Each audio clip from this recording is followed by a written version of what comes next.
আমি যখন চাকরি করতে যাই আমার সাথে হচ্ছে আরো 2-3 জন একসাথে চাকরিতে নিযুক্ত হয় আর কি। তারা হচ্ছে অপ্রতিবন্ধী ব্যক্তি, আমি একজন প্রতিবন্ধী ব্যক্তি ছিলাম। তো ভাগ্যক্রমে আমার চাকরি হয়ে যায়, কিন্তু আজকে চাকরি করছি প্রায় 4-5 বছর। আমার সাথে যারা চাকরিতে নিযুক্ত হয়েছে তাদের কিন্তু ইনক্রিমেন্ট হয়েছে, তাদের প্রমোশন হয়েছে, আমার কিন্তু প্রমোশন হয়নি।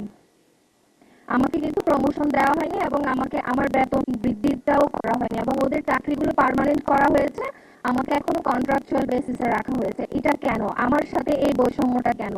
তারা যেভাবে কাজ করছে আমিও তাদের মতো কাজ করছি। অনেক সময় দেখা যায় তারা খুব তাড়াতাড়ি বাসায় ফিরে যায়, কিন্তু আমাকে তাদের কাজগুলো দিয়ে যায়।